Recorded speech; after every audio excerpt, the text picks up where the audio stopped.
Bismillahirrahmanirrahim. Iqra' bismi rabbikal ladzi khalaq. Khalaqal insana min 'alaq. Iqra' wa rabbukal akram. Alladzi 'allama bil qalam. 'Allamal insana ma lam ya'lam. Bismillah, assalamualaikum warahmatullahi wabarakatuh. Innal hamdalillah nahmaduhu wa nasta'inuhu wa nastaghfiruh wa na'udzu billahi min shururi anfusina wa min sayyiati a'malina.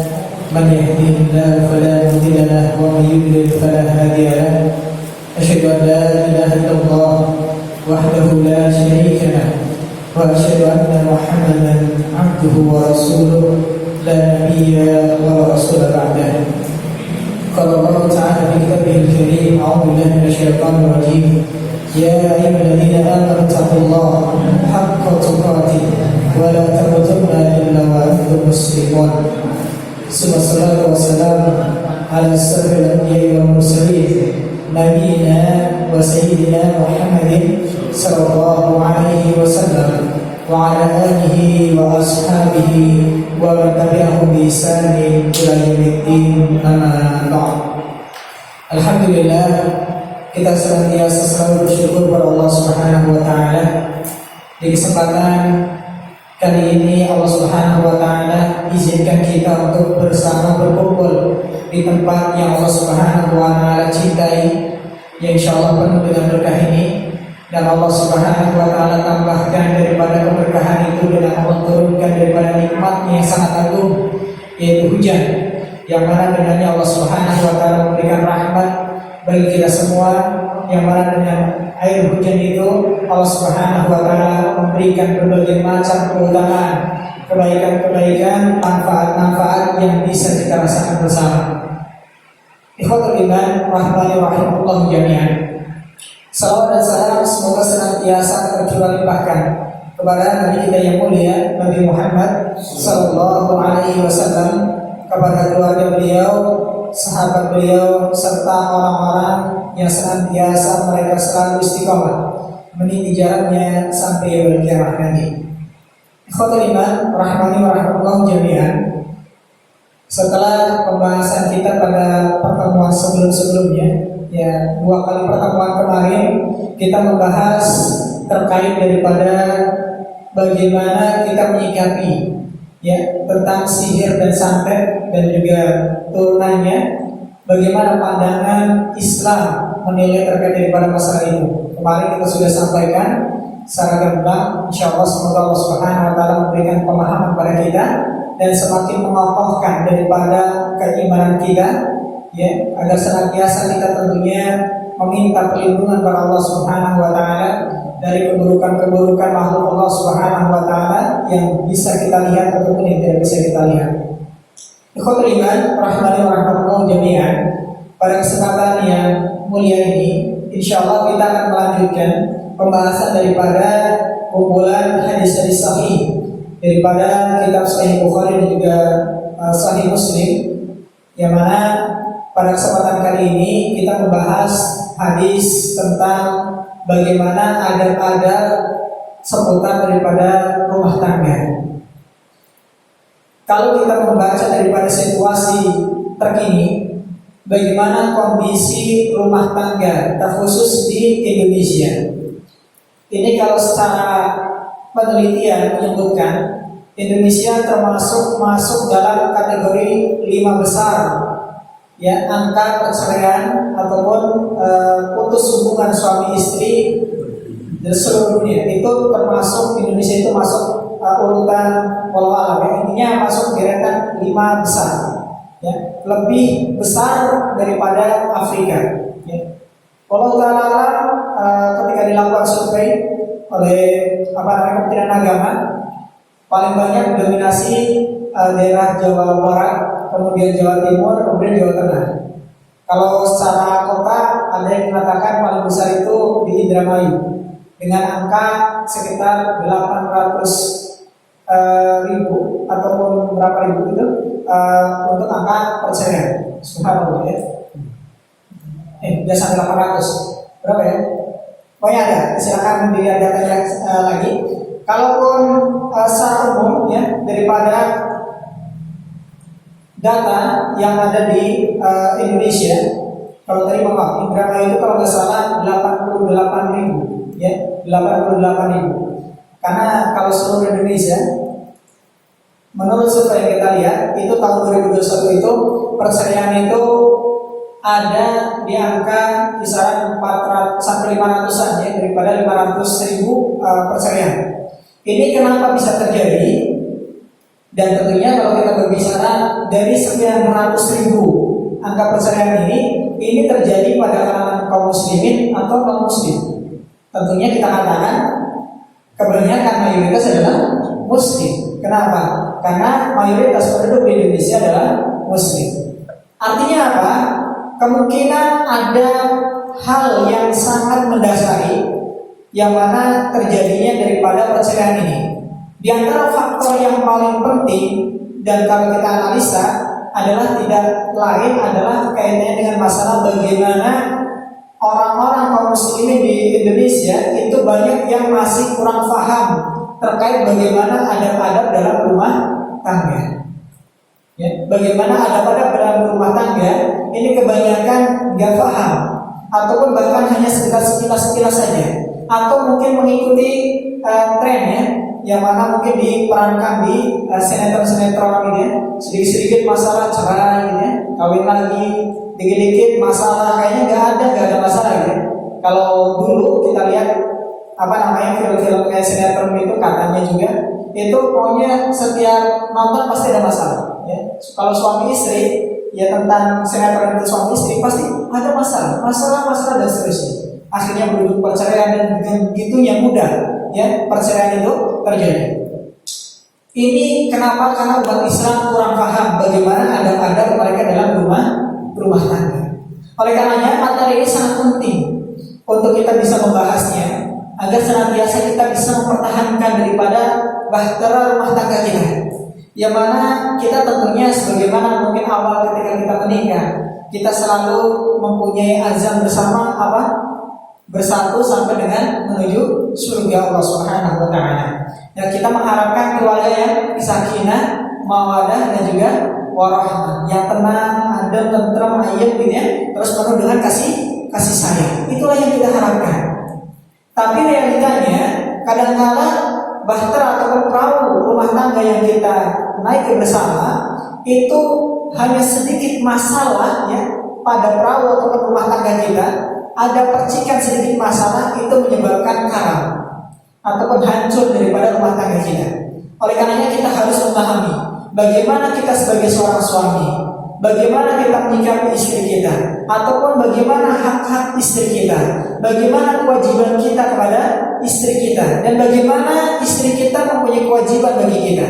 Maka ini kita harus ketahui bersama. Baik, sedikit kita membahas kaitan dengan masalah adab. Kalau tadi pembahasannya temanya adalah adab-adab seputar rumah tangga. Pertanyaannya, adab, kita sering mendengar adab. Kalau adab, apa yang kita tahu? Apa itu adab? Apa itu adab yang kita tahu? Perilaku ataupun perangai, ya, ataupun apa? Ya, akhlak karimah, ataupun bisa akhlak itu bisa disebut dengan adab, ya. Akhlak itu sama dengan adab. Baik, mungkin akan sering kita dengar di kalangan para masyarakat ini seringnya ketika membanding-bandingkan ataupun mempertanyakan begini. Ada pertanyaan begini, Pak, penting mana antara adab sama ilmu? Penting mana, Pak? Sering kan dengar kan? Penting mana antara adab sama ilmu? Atau mungkin ada lagi, penting mana antara adab sama tauhid? Penting mana, Pak? Nah, ini kadang-kadang, mohon maaf, kenapa bisa muncul pertanyaan seperti ini?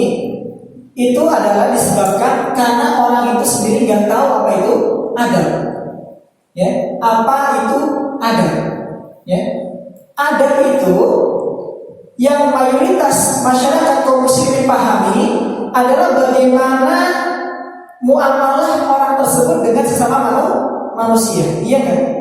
Ya kan? Adab itu intinya ngomong yang bagus, sopan, terus apa? Suka menyapa, suka memberi makan, suka membantu saudara dan seterusnya. Itu adab. Begitu? Itu yang populer di kalangan manusia ataupun di umat Islam. Padahal kalau kita mau berbicara apa itu adab, itu bukan hanya kaitannya dengan bagaimana perangai kita bersama dengan manusia. Oleh karenanya, menurut saya sendiri kurang pas ketika dibenturkan antara adab dan ilmu. Ini kurang pas. Kenapa? Adab tidak akan mungkin bisa diraih kecuali dengan apa?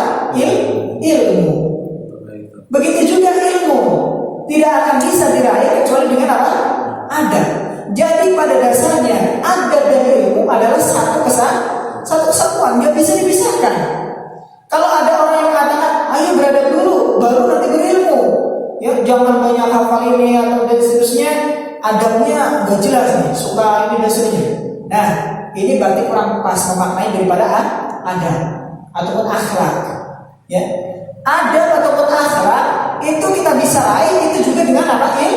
Ilmu. Iya, kalaupun kita misalkan beradab tanpa ilmu, kiranya kita baik, ya.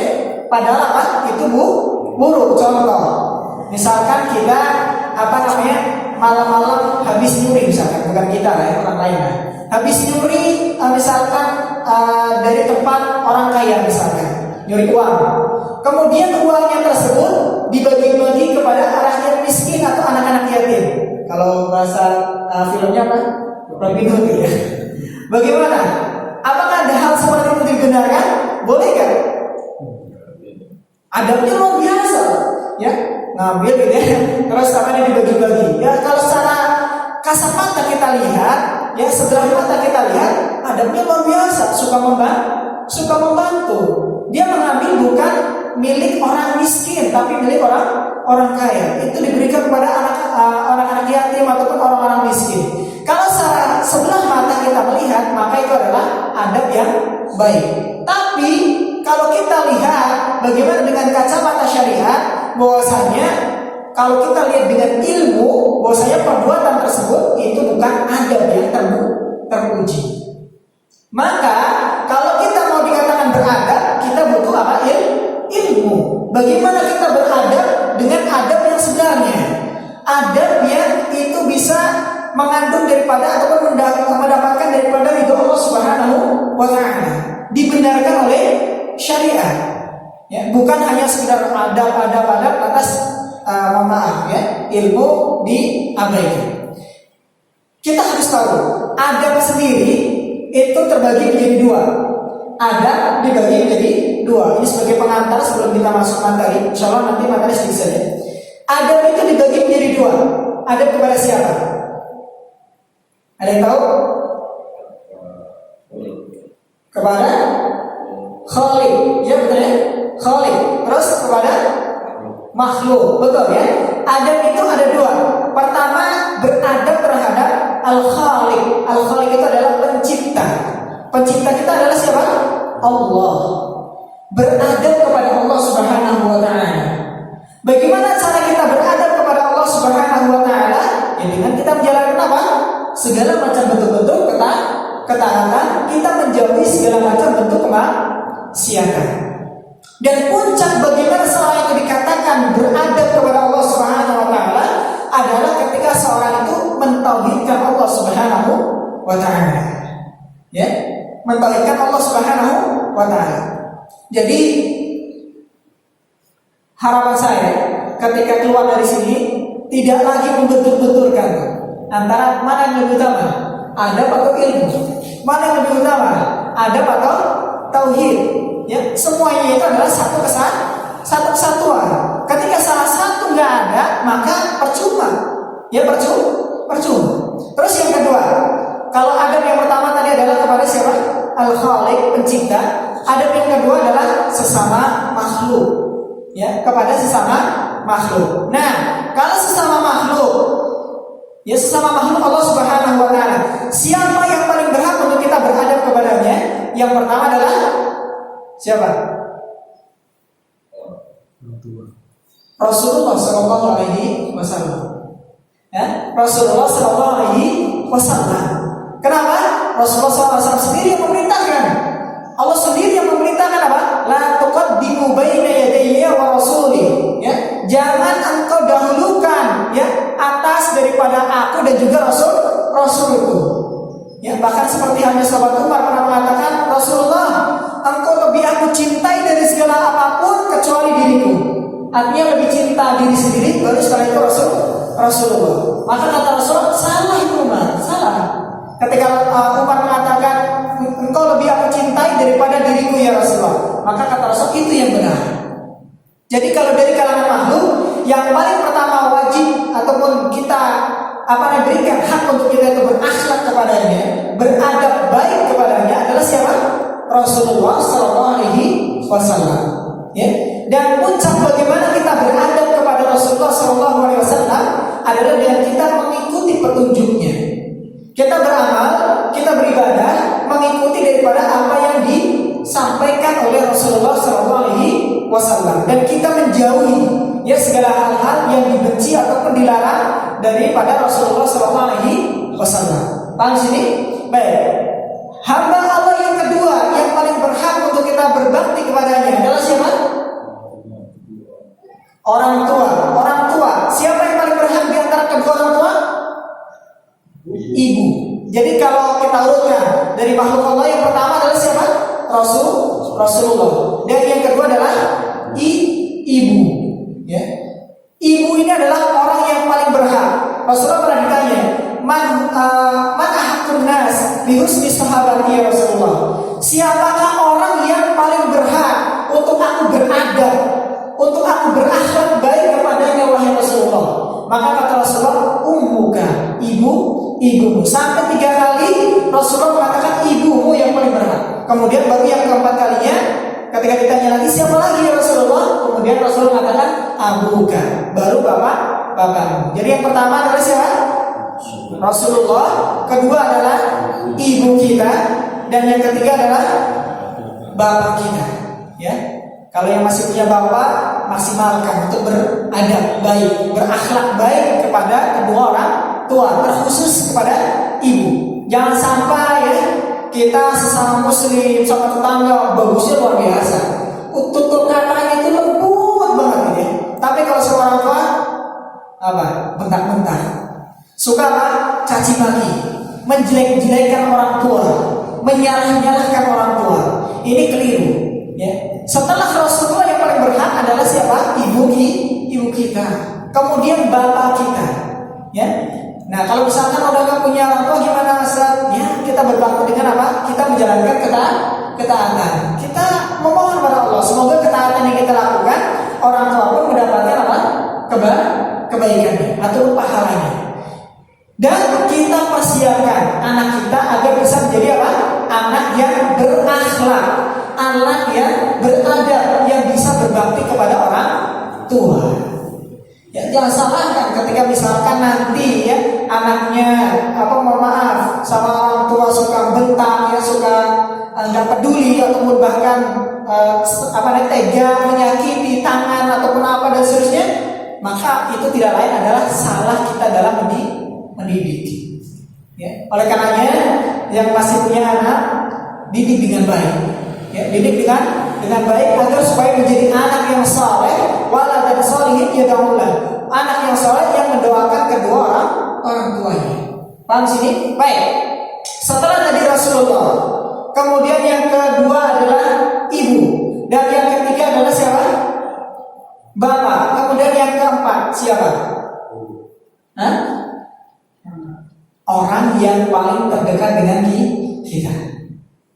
Orang yang paling terdekat dengan kita. Kalau kita laki-laki, berarti orang yang paling berhak untuk kita beradab baik, berakhlak baik adalah kepada siapa? Istri kita. Ya, istri kita. Kalau seorang istri, maka dia harus beradab, yang paling berhak untuk beradab kepada makhluk yang keempat adalah kepada suaminya. Kenapa? Allah sendiri yang mengatakan, ya ayyuhalladzina amanu qu anfusakum wa ahlikum nara. Ya, wahai orang-orang yang beriman, jagalah diri kalian dan keluarga kalian dari apa? Api neraka. Jadi setelah orang tua kita, setelah Rasulullah, setelah orang tua kita, kedua orang tua kita, kemudian yang paling berhak untuk kita beradab, kita berbuat baik adalah orang paling dekat dengan kita. Kalau kita berarti istri kita. Ya, kita harus berakhlak, kita harus beradab dengan adab yang baik, akhlak yang mulia kepada siapa? Istri kita. Ya, jangan sampai, mohon maaf, kepada perempuan lain yang luar biasa, ya. Bahasanya itu lembut banget, gitu. Oh, nasihat-nasihat, gitu ya. Terus dikasih ayat-ayatnya, dikasih hadis-hadisnya, gitu ya. Setiap malam mungkin saya, ayo kita sholat malam misalkan, sholat tahajud misalkan. Ya, ini kalau sama wanita lain, alhamdulillah. Kalau sama istri apa? Aduh, ya panggilannya apa? Barangkali kadang ada inem gitu ya. Tahu inem? Inem itu panggilan pembantu gitu ya. Atau lagi misalkan, gembrot sini. Ada yang manggil gembrot tuh. Panggilan saya itu misalkan. Hitam sini, hitam ya. Atau pendek sini. Kadang panggilan-panggilan apa? Yang sifatnya itu menjelek-jelekan, panggilan yang tidak pantas untuk sebenarnya itu apa? Diucapkan ataupun disematkan kepada istri kita sematkan. Kepada orang lain luar biasa adab kita. Ya, apalagi misalkan istri ya. Kalau istri, apalagi contoh misalkan tukang paket ya. Mas, silakan ya taruh depan. Ya tunggu sebentar ya. Nanti saya kasih uangnya. Oh, ini dikasih. Oh, kembaliannya nggak usah ya. Nggak usah, nggak apa-apa. Tapi kalau sama suami, gitu ya.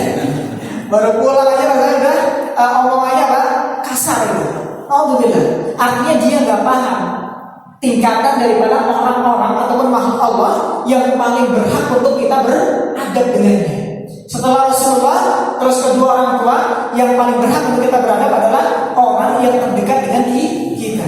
Kalau kita dengan istri kita, kalau istri kita berarti dengan kita ataupun suaminya. Ini kita harus paham. Jangan sampai ya kita di luar kelihatannya baik gitu ya, tapi di rumah semua keburukan itu muncul. Jangan sampai. Ya, kita di luar bisa berkata baik, kita bisa berbuat baik, tapi di rumah apa? Naudzubillah. Ya, di luar kita ceramah kemana-mana, tapi istri sendiri nggak pernah dinasehati, nggak pernah diajak misalkan untuk baca Al-Quran. Padahal kalau sama temennya gitu ya, bilang ayo baca Al-Quran. Apalagi misalkan temennya adalah perempuan gitu ya, teman kerja. Ayo sholat duha dulu, baca Al-Quran dulu gitu ya. Padahal istrinya sendiri apa? Nggak diperhatikan, baik itu sholat ataupun tidak. Naudzubillah. Paham sini? Maka penting pembahasan kita pada malam hari ini adalah apa? Adab-adab seputar rumah tangga. Karena orang yang paling berhak untuk kita beradab kepadanya, yang paling yang keempat adalah apa? Orang yang terdekat dengan kita. Baik. Allah Subhanahu wa taala telah menyebutkan ya bagaimana tentang wasiat ya agar supaya kita senantiasa berbuat baik kepada istri kita. Dan Rasulullah SAW pun banyak dalam kesempatannya dalam hadis-hadisnya yang sahih menyebutkan bagaimana agar supaya seorang suami itu untuk berakhlak baik, beradab baik, ya bergaul dengan baik dengan apa? Istrinya. Ya, istri-istrinya berarti dua ya. Istri-istrinya berarti dua atau lebih. Baik. Ya, istrinya. Baik. Istri-istrinya nanti dua atau lebih. Baik. Ya. Rasulullah SAW pernah mengatakan dalam hadis dari Imam Muslim nomor hadis 1218. Rasulullah mengatakan, "Fattaqullaha fin nisa." Bertakwalah kalian dalam urusan apa? Bertakwalah kalian pada Allah dalam urusan para wanita. Ya, istri-istri kalian artinya ya. Jangan dibahasakan nisa itu berarti umum gitu ya. Tapi yang ingin dimaksud di sini adalah istri kalian ya. Jangan istri kalian, itu lagi tambah. Baik. Fa innakum ya akhadtuhunna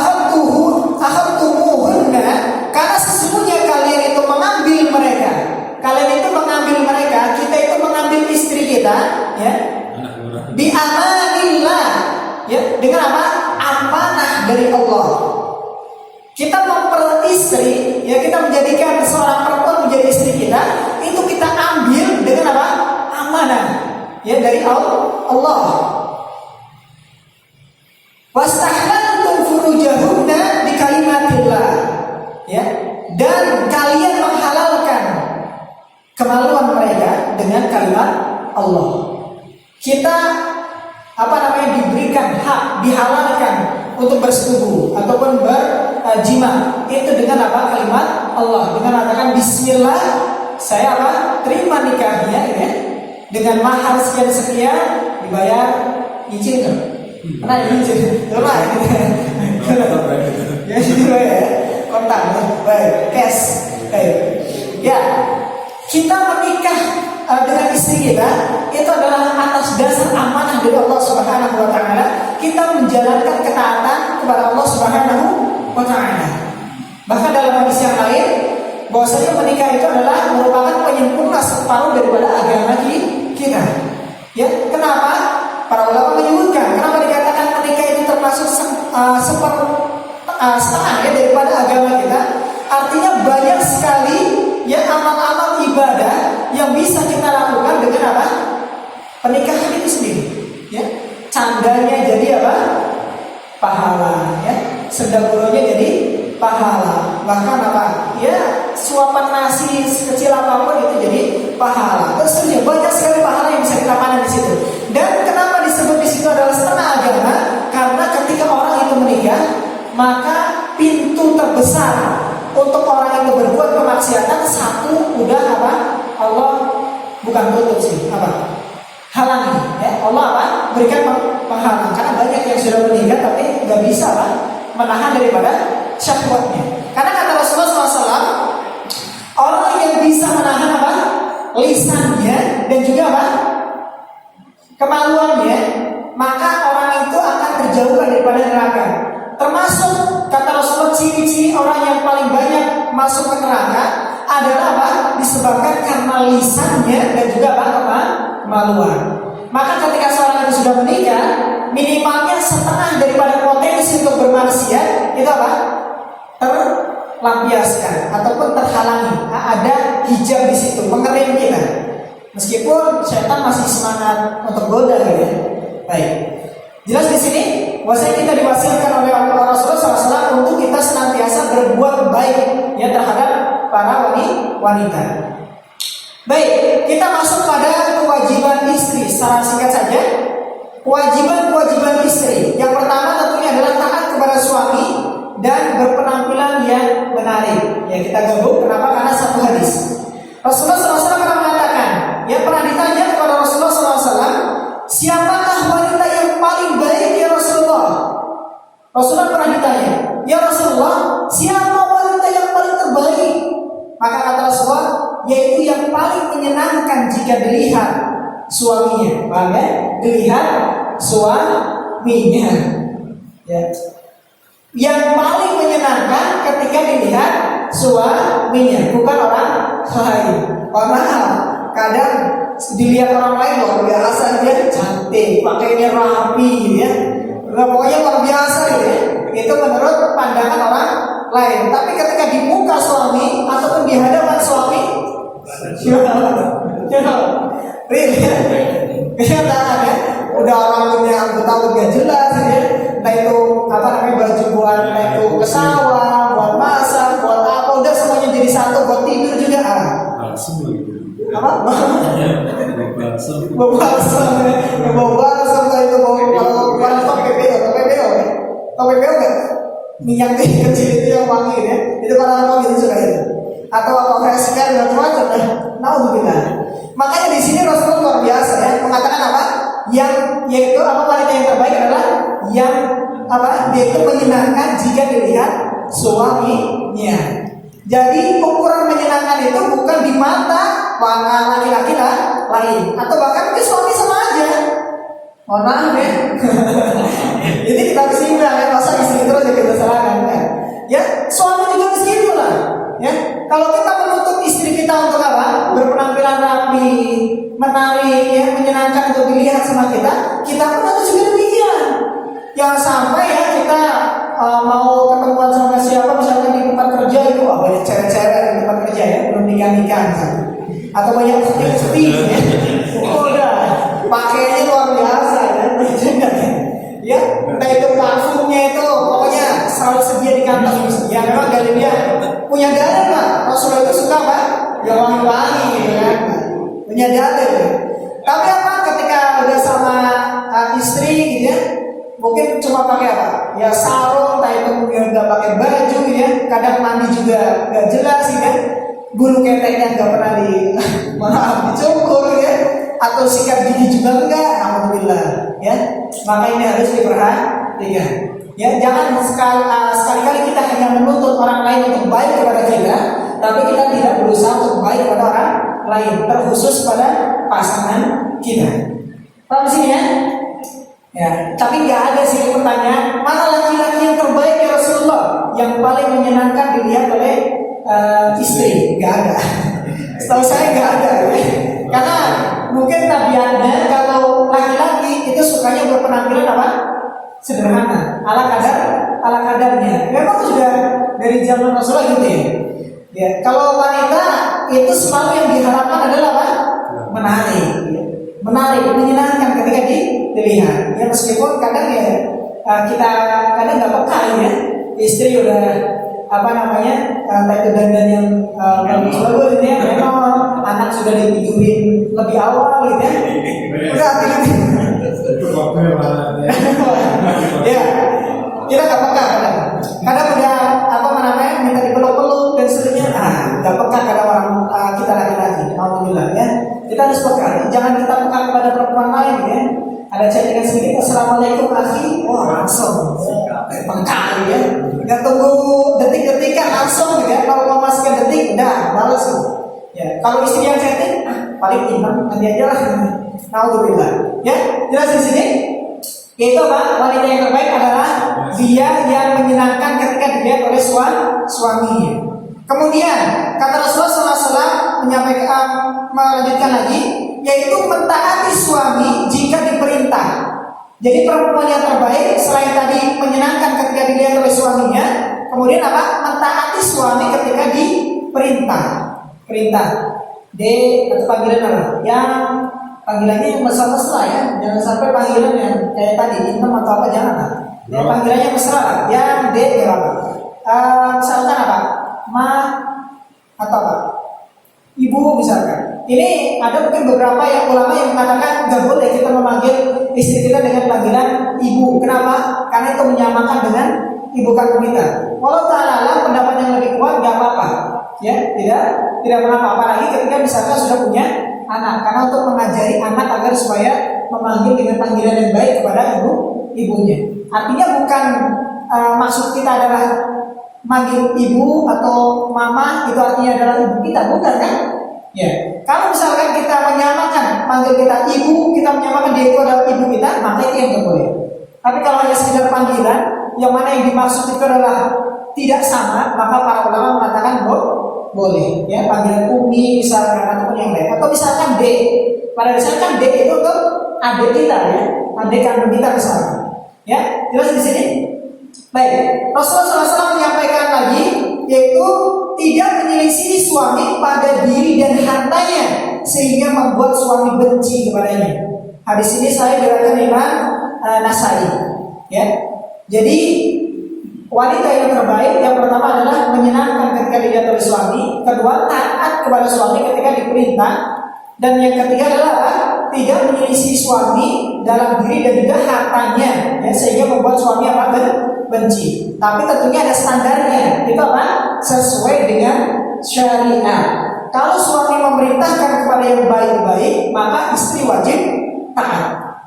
Tapi kalau suami memerintahkan kepada yang buruk, maka apa? Istri punya kewajiban untuk apa? Menentang ataupun tidak taat, memberikan nasihat ya kepada suami. Meskipun suaminya nanti apa namanya marah-marah ataupun benci, ketika hal itu adalah ditegakkan karena atas dasar syariat, maka itu tidak mengapa ataupun dibolehkan. Paham sini? Baik. Kemudian yang kedua, yaitu tidak mengizinkan orang lain masuk masuk rumah tanpa izin suami. Mungkin ini lebih kepada laki-laki, tapi sebenarnya masuk juga perempuan. Kenapa? Karena mungkin ada beberapa hal-hal yang sifatnya privasi ya, yang mana tidak ingin suami itu diketahui oleh orang lain. Baik itu mungkin suami naruh celana misalkan sembarangan ataupun itu nggak suka untuk orang lain itu lihat misalkan, itu masuk umum ya. Jadi kalau bisa dinasihatkan kepada istri agar supaya ketika ada orang ingin masuk ke dalam rumah ini harus izin suami, apalagi laki-laki jangan sampai diizinkan untuk masuk ke dalam rumah ya. Kalau sudah masuk ke dalam rumah apalagi berduaan, maka yang ketiganya adalah syaitan, ikhtilat, bercampur dua orang ya, laki-laki dan perempuan, maka yang ketiganya adalah syaitan yang akan menggoda menyesatkan dia untuk terjatuh ke dalam zina. Baik, Rasulullah SAW menyampaikan dalam haji wada, beliau mengatakan walakum alaihinna an la yutirna fursyakum ahadan takrahunahu. Hak kalian atas mereka adalah mereka tidak boleh mengizinkan seseorang pun yang tidak kalian sukai untuk menginjak permadani kalian. Kalau kita nggak suka pada seorang, maka nggak boleh seorang istri itu untuk memasukkan orang itu ke dalam rumah kita. Entah itu perempuan, entah itu laki-laki. Ya, ini adabnya. Ya, seorang istri kepada suami. Kemudian yang ketiga adalah berterima kasih kepada suami dan tidak kufur. Ya, tidak kufur. Dalam hadis yang ma'ruf yang disampaikan oleh Imam Bukhari dan juga Imam Muslim, Rasulullah SAW pernah mengatakan, dan aku melihat neraka ketika perjalanan Isra Mi'raj ya, perjalanan, kalau Isra itu apa? Perjalanan dari Masjidil Haram ke Masjidil Aqsa ya, ke Palestina. Kemudian bukan Israel ya, Palestina. Kemudian kalau Mi'raj adalah apa? Perjalanan dari Masjidil Aqsa ke Sidratul Muntaha ya. Kata Rasulullah SAW, dan aku melihat neraka. Rasulullah mengabarkan beliau melihat neraka. Aku belum pernah sama sekali melihat pemandangan seperti hari ini. Dan aku lihat ternyata mayoritas penghuninya adalah para wanita, kata Rasulullah. Mayoritas penghuni daripada neraka adalah para wanita. Mereka bertanya, kenapa para wanita menjadi mayoritas penghuni neraka ya Rasulullah? Para sahabat bertanya ya. Maka Rasulullah menjawab, disebabkan kekufuran mereka. Para wanita itu kufur. Maka para sahabat bertanya lagi ya, apakah kufurnya mereka? Mereka menyekutukan Allah kepada Allah, kufur kepada Allah. Maka beliau pun menjawab, tidak. Mereka tidak kufur kepada Allah.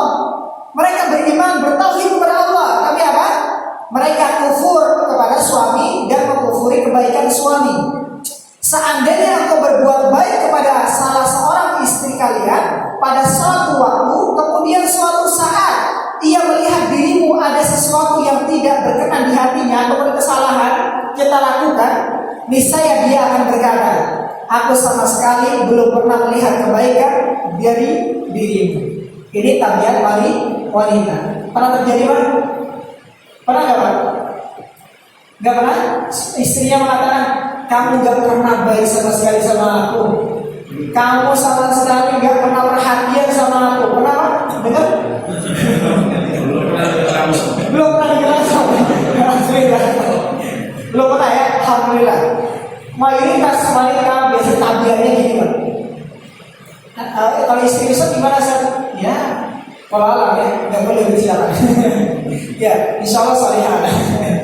Ya, rata-rata wanita, mayoritas wanita adalah apa? Ketika dia itu diberi kebaikan-kebaikan, dia diberikan itu make up lah, diberikan apa? Diajak kemana-mana, jalan-jalan lah, ataupun apalah kebaikan yang kita berikan. Lantas suatu saat ada satu saja kesalahan yang kita lakukan, maka semua kebaikan yang kita lakukan seakan-akan lenyap, udah hilang pokoknya. Ada ucapan sampai kamu gak pernah perhatian sama aku sama sekali, tuh, ya. Makanya ini harus hati-hati. Gimana Ustaz kalau ada istri yang seperti itu, cari istri baru? Ya jangan. Ya, kita berikan apa? Nasihat. Kita nasihati. Ingat nih, Rasulullah pernah mengatakan ciri penghuni neraka kebanyakan wanita disebabkan apa?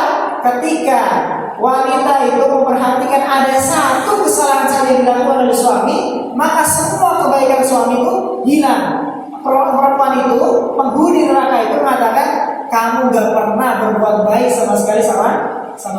Ini kebanyakan wanita terjatuh pada ini. Real.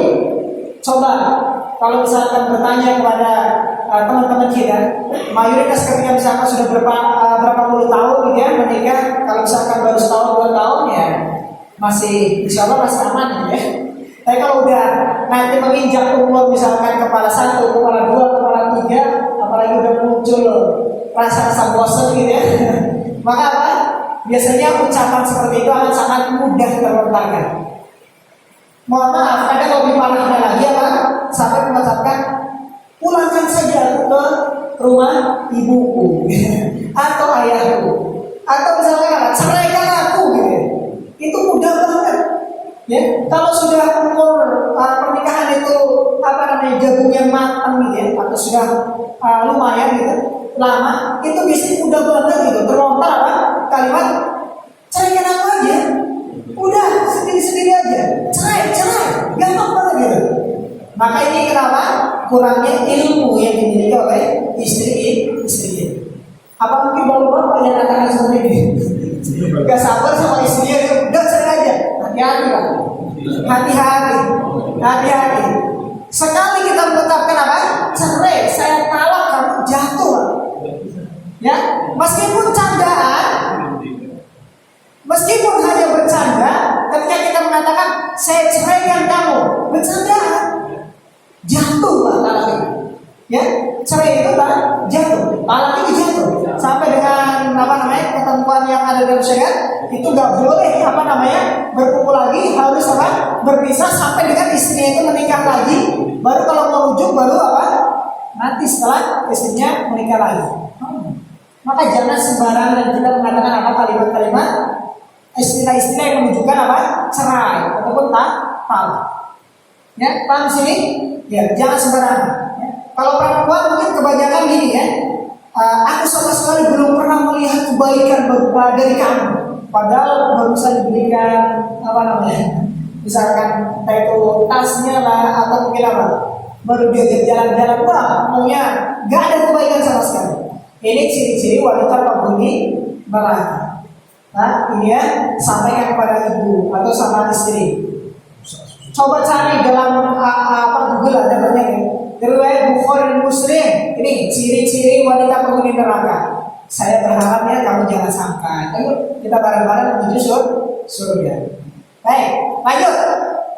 Kemudian qanaah ya, menerima daripada apapun hasil ya yang mana suami itu berikan ataupun nafkah yang suami berikan. Berapapun itu, ya. Kenapa?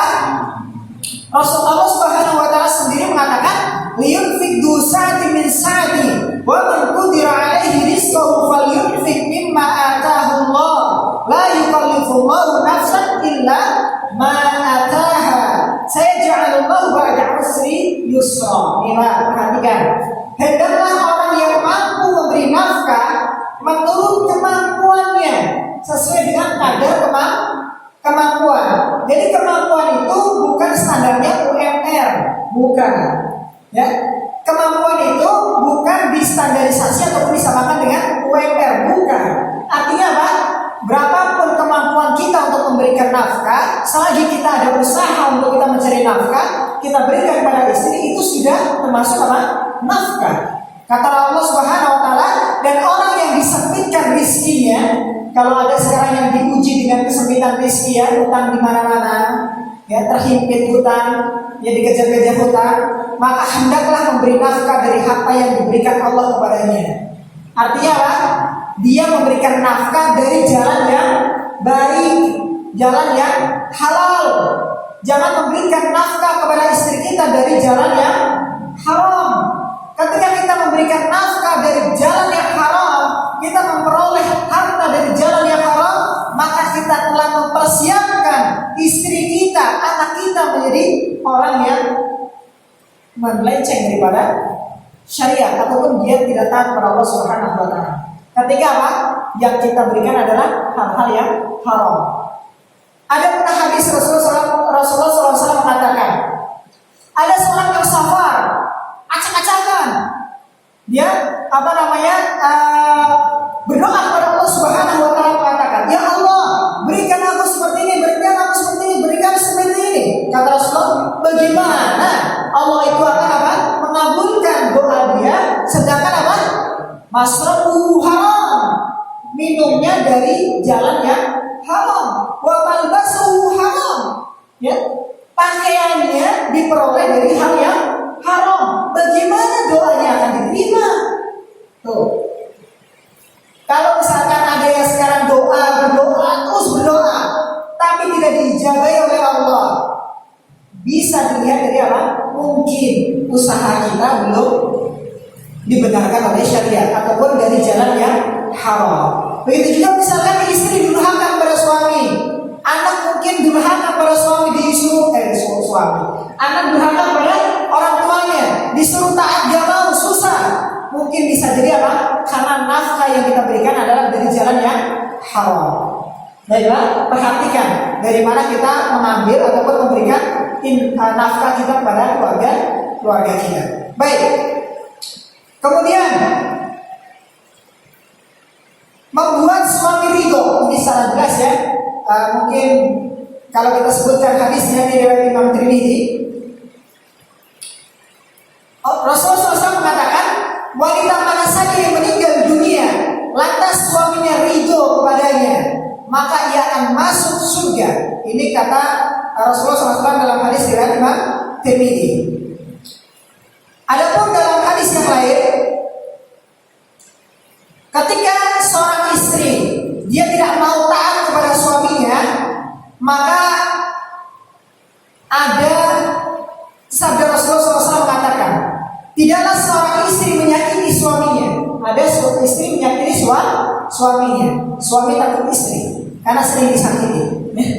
Di dunia, melainkan istrinya dari kalangan bidadari akan berkata. Jadi kalau kita disakiti sama istri kita dari kalangan bidadari akan berkata, kita punya istri Pak, simpanan. Kalau kita sama istri, maaf ya Mas, saya punya istri simpanan gitu. Aduh Pak, yang benar. Yang benar, iya benar. Saya punya istri simpanan. Di mana? Ada deh. Di mana? Di surga. Gitu. Kenapa? Ada dalilnya. Gitu. Rasulullah SAW mengatakan, barang siapa yang suami ataupun dia itu disakiti oleh istrinya, maka istrinya dari kalangan bidadari di surga dia akan mengatakan, ya, istri dari di surga itu akan mengatakan, janganlah engkau menyakitinya, semoga Allah memusuhimu, kata bidadari. Dia sang suami hanyalah tamu di sisimu, dia hanya tamu saja di sisi kamu, ya. Hampir saja dia akan meninggalkanmu menuju kepada kami. Ya, sebentar lagi dia akan wafat, dia akan meninggal dan dia akan kembali kepada kami. Dia akan bersama dengan kami. Ya, istri simpanan di mana? Di surga. Ya, ini sudah menanti. Kalau kita disakiti sama istri, istri simpanan saya sudah berkata, apa? Kalau kamu nyakiti saya, dia akan berdoa kepada Allah semoga Allah memusuhi kamu. Ya, dan kamu itu, dan saya itu cuma sebentar sama kamu, mau pisah sebentar lagi sama kamu. Jangan Pak, nanti dikit-dikit cerai, berantem, jangan. Ya, saya nggak ajari ya, nggak. Artinya ini kita bicara bagaimana Rasulullah SAW mengatakan, ketika ada seorang istri dia menyakiti suaminya, maka istrinya dari kalangan bidadari dia mengatakan apa demikian. Paham ya? Jangan lantas nanti jadi guyonan, nanti guyonan bisa jadi apa? Sesuatu yang serius. Gak mau masak, gak mau apa ya. Yang biasanya dikasih garam malah dikasih gula. Pertama saya paling gak suka dengan masakan yang manis. Itu luar biasa itu. Semuanya serba manis saya dikasih. Saya gak bisa makan tuh. Kenapa? Lagi gak cocok katanya suasana hati. Kenapa? Ada ngajak keluar biasanya turutin gitu. Padahal capek ya. Pernah. Ya, makanya perlu kita nasihati dengan baik. Baik, terakhir mungkin sebagai penutup, bagaimana ketika misalkan istri kita bisa dibilang susah untuk kita berikan nasihat. Maka satu tetap perintah Allah dan Rasulnya adalah kita menasihati dengan cara yang makruf. Ya, dengan kita empat mata. Cari momen yang baik, cari momen yang terbaik, momen yang pas. Jangan pas lagi marah-marahnya gitu kita nasihati, itu biasanya apa? Mentah, Pak. Mentah, gak ada didengar gitu. Meskipun yang kita bawakan kalau Allah, kalau Rasul gitu, itu gak mempan, Pak. Kalau lagi keadaan apa? Ngomong. Pokoknya kalau kita ngomong satu saja, istri sudah ngomong 10. Gitu ya. Kalau kita ngomong 10, istri ngomong 100. Sudah pokoknya ngomong kalah. Pokoknya kalau istri lagi ngomong, lagi melampiaskan emosinya atau isi hatinya, udah dengerin aja, Pak. Jangan dibalas. Udah dengerin aja. Jangan dibalas. Udah, kalau udah selesai, tanya. Udah selesai. Ngomong dengan pelan-pelan, kita bilang, saya jawab ya. Jangan suka memotong ucapan orang lain. Dengarkan. Kamu tadi berkata seperti ini. Rasulullah berkata seperti ini loh. Gak boleh loh. Apalagi misalkan mengatakan kamu gak pernah ada kebaikan sama sekali. Dikatakan orang-orang. Ini Rasulullah berkata seperti ini. Hati-hati. Jangan sampai ya kamu menjadi salah satu penghuni daripada neraka. Sebagaimana yang disebutkan oleh Rasulullah. Kalau misalkan tetap gak mempan, Pak. Misalkan diajak sholat gak mau gitu ya, disuruh baca Al-Quran gak mau, pokoknya ketaatan gak mau, maka boleh bagi kita untuk apa? Menghajar atau mengajar? Menghajar. Menghajar bukan langsung mukanya, gak boleh. Rasulullah sendiri mengatakan, ya kalau kita mau memberikan pelajaran kepada istri kita, jangan muka, jangan muka. Sekali lagi, jangan pernah kita memberikan pelajaran di muka. Maka dibolehkan oleh Rasulullah bagian yang mungkin tidak terlalu menyakitkan ataupun tidak terlihat. Itu apa misalkan pantat, gitu ya. Kayak kita kalau marahin anak-anak, pantatnya kan pakai sendal deh. Ya, artinya bagian tertentu yang mana itu tidak membekas. Karena kalau membekas apalagi di muka itu nanti akan terlihat oleh tetangga, oleh orang lain, itu nggak akan baik.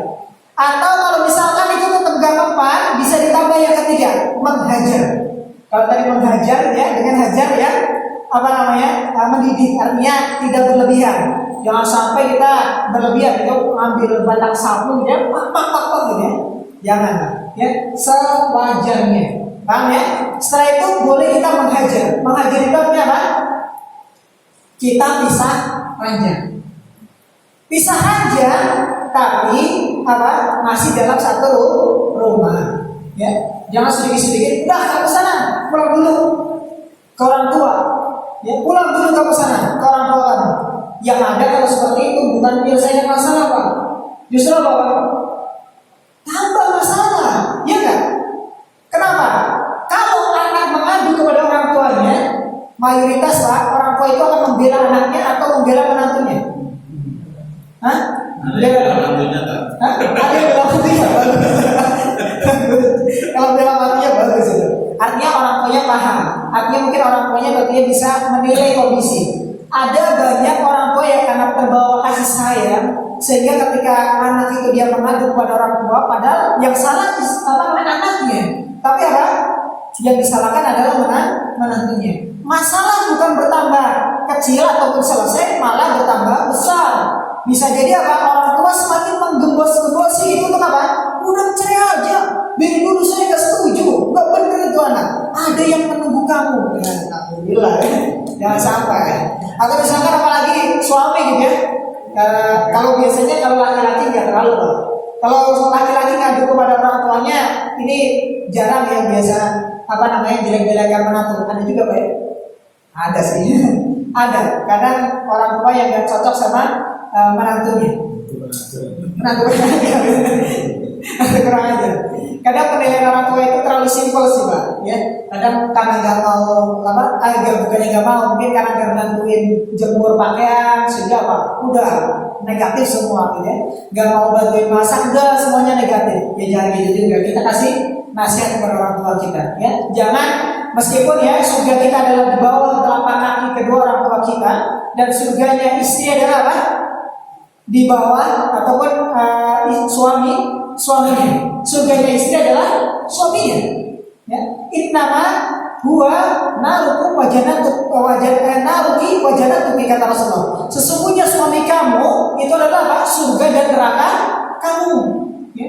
Surga dan neraka kamu itu ada di suami, itu kalau istri. Kalau kita laki-laki itu di orang tua. Maka kita harus pandai-pandai. Ya, kita berbakti terus pada orang tua. Apa lantas istri nggak boleh berbakti pada orang tua? Ya enggak juga. Ya, tapi kalau dalam masalah beberapa hal mungkin sifatnya berbenturan antara bagaimana mendahulukan suami sama orang tua, istri itu harus mendahulukan apa? Suami daripada orang tua. Paham sini ya? Baik. Jadi kalau misalkan nanti keluar rumah menghajar ya, bisa haja di rumah cuek-cuekan. Itu biasanya kalau istri yang peka dia akan datang sendiri minta maaf. Kalau sudah adem itu ya minta maaf. Atau kita sedikit aja ngobrol itu sudah mau baikan. Tapi kalau udah keluar pintu jangan sampai Pak kita menampakkan amarah kita dengan apa? Istri kita, permusuhan kita dengan istri kita jangan sampai dinampakkan. Sampai ketahuan, sampai apa namanya tetangga, apalagi sampai teriak-teriak ya tetangga sampai dengar jangan. Ya, jangan sampai. Apalagi sampai satu RT tahu gitu ya. RT sampai apa namanya laporan jangan suka berkelahi apa sih bikin apa gaduh warga gitu ya. Pokoknya apapun masalahnya ketika kita keluar dari tembok rumah kita ataupun pintu rumah kita itu kita tutup. Paham sih? Ya, itu kita harus bisa bijak ya, dalam menyikapi situasi. Wallahu ta'ala alam shawab. Ya, jadi ini tadi yang kita sudah sampaikan kaitannya dengan adab-adab seputar rumah tangga. Sebenarnya banyak sekali ya hadis-hadis tersebut firman-firman Allah Subhanahu wa taala yang berbicara terkait daripada kaitannya masalah suami dan istri. Ini banyak sekali ya, tetapi insya Allah cukup ya. Yang jelas kita dalam rumah tangga kita harus mengedepankan daripada bimbingan syariat ya, bimbingan syariat. Kita sama-sama ingin mendapatkan ridha Allah Subhanahu wa taala. Jangan sampai hanya sekedar melampiaskan hawa nafsu. Kenapa? Karena ketika sesuatu itu atas dasar hawa nafsu, menikah karena atas dasar hawa nafsu, maka ketika sesuatu yang menarik untuk dia itu menikah dengannya itu hilang, maka sudah hilang cintanya. Tapi ketika itu adalah dilandasi atas dasar ketakwaan kepada Allah Subhanahu wa taala, maka insya Allah selama tenggorokan itu masih bisa menghirup nafas ya, maka insya Allah itu akan langgeng sampai hari kiamat, sampai berujung di surga Allah Subhanahu wa taala. Allah taala bersama. Ya, silakan jika mungkin ada yang bertanyakan sedikit, barangkali ada yang bertanyakan silakan, atau mungkin ada masalah keluarga yang apa namanya ingin disampaikan, nggak apa-apa. Ya jangan bilang masalah keluarga saya dan tetangga atau orang lain. Baik, silakan. Jika ada yang bertanya. Baik, Pak. Hukumnya suami menikah diam-diam atau mempersesuaikan yang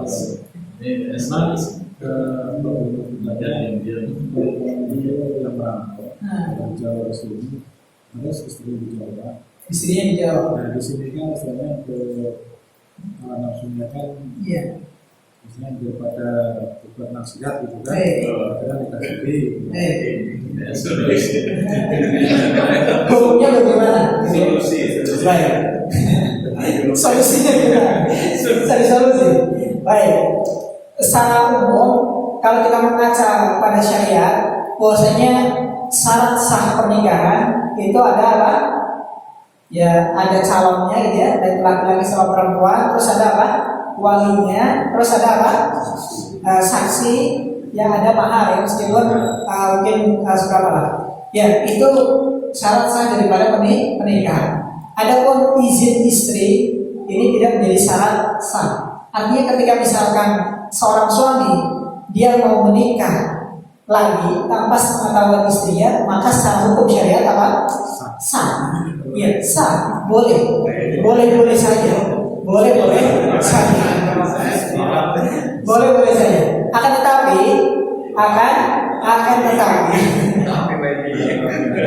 tetapi kalau kita melihat secara bagaimana Rasulullah SAW mempunyai istri banyak ya, maka tidak ada istri simpanan ataupun umpetan dari Rasulullah. Ada nggak? Nggak ada. Istri yang satu sama istri yang lainnya tahu siapa giliran malam ini. Giliran malam besok siapa? Artinya Rasulullah juga memberitahu bahwasanya dia itu punya istri, yang mana dia mempunyai kewajiban untuk berlaku adil. Maka kalau menurut saya sendiri kurang pas ketika seorang suami dia menikah secara diam-diam, istrinya tidak tahu. Ya, karena secara dalil sendiri Rasulullah SAW tidak mencontohkan demikian. Kalau sekiranya syariatnya adalah demikian, maka Rasulullah nggak perlu ya, misalkan memberikan, misalkan tahu, misalkan Aisyah, oh malam ini mohon maaf ya Aisyah, jadwal saya bukan di sini. Jadwal saya adalah misalkan di rumah Zainab dan Sunnah. Aisyah sendiri sampai hafal, ya malam ini di sini, malam ini di situ, dan Sunnah itu hafal Aisyah. Ya, nunggu kapan malam jatah saya. Artinya Rasulullah tidak mencontohkan umpet-umpetan enggak. Ya, Rasulullah tidak mencontohkan umpet-umpetan. Jadi kalau mau dikatakan sah enggak sah, ya tetap sah. Tapi kalau mau kita lihat bagaimana salah sunnahnya dan bagaimana masalahnya, maka istri harus tahu. Sampaikan pelan-pelan ya. Mohon maaf ya, kamu saya lihat capek ngurus anak, masak sendirian, laundry sendirian. Ya, saya carikan teman ya. Ya aku merasa apalah. Intinya agar supaya istri juga tidak terlalu ya meskipun wajar ya. Meskipun madu itu manis, tapi bagi istri madu itu pahit gitu. Ya pahit, sangat menyakitkan. Tapi jelas itu ya. Jadi secara umum sah. Tapi kalau untuk menghindari fitnah di zaman ini ataupun di Indonesia pada khususnya, itu sudah ditentukan bagaimana seseorang ketika menikah itu harus mendaftarkan diri di KUA ataupun pencatatan terkait daripada pernikahan. Maka ini ketika seorang ulil amri atau pemimpin kita memerintahkan pada yang ma'ruf, yang kepada kebaikan, tujuannya adalah apa? Untuk menjaga daripada terjadinya pernikahan yang gak jelas. Hak-hak istri, hak-hak perempuan terdolimi, maka diaturlah demikian. Maka ini bukan bertentangan terhadap syariat. Justru ini memperkuat daripada syariat itu sendiri. Maka tentunya kewajiban bagi kita adalah taat. Dan itu insya Allah lebih baik ya. Ketika kita jalurnya jelas ya, maka nggak akan ditanyakan sama Pak RT ya. Kamu udah nikah belum? Sir Pak RT ya. Ya nggak tahu ya, sirnya buktinya mana gitu ya. Buktinya mana kamu udah menikah? Namanya sir Pak RT, nggak ada bukti lah, nggak bisa gitu ya. Nggak bisa. Meskipun dia saksinya siapa? Allah gitu ya. Yang juga gitu, artinya ada koridor-koridor yang harus kita taati, kita patuhi untuk kebaikan bersama yang sepatutnya untuk kita tidak langgar. Baik, begitu Pak RT ya. Jelas semua. Baik, kalau mau nikah lagi nggak apa-apa Pak RT. Ya sampaikan. Ya, tapi jangan sampai main belakang ya, datang ke dukun ya, bikin istri saya sakit Pak gitu. Saya mau nikah lagi, jangan gitu ya. Atau sengaja buat supaya istri itu minta cerai, jangan juga. Baik ya, kalau ta'ala besar. Ada lagi? Cukup insyaallah ya. Baik, insyaallah kita cukupkan ya. Semoga yang sedikit ini apa yang kita sampaikan semuanya jelas ya, bisa kita ambil daripada ilmu-ilmunya dan kita bisa mengamalkan daripada ilmu-ilmu kita sehingga kita bisa mengarungi daripada bahtera rumah tangga kita dengan sakinah, mawaddah dan warahmah sampai kita mendapatkan daripada surga Allah Subhanahu wa taala bersama-sama dengan keluarga kita semuanya, anak-anak kita, cucu-cucu kita itu dikumpulkan oleh Allah Subhanahu wa taala di surga Firdausnya. Allahumma amin ya. Wallahu ta'ala bishawab. Ya, kita akhiri majelis kita pada malam hari ini dengan doa penutup majelis. Subhanakallahumma wa bihamdika asyhadu an la ilaha illa anta astaghfiruka wa atubu ilaik. Sekian. Wassalamualaikum warahmatullahi wabarakatuh.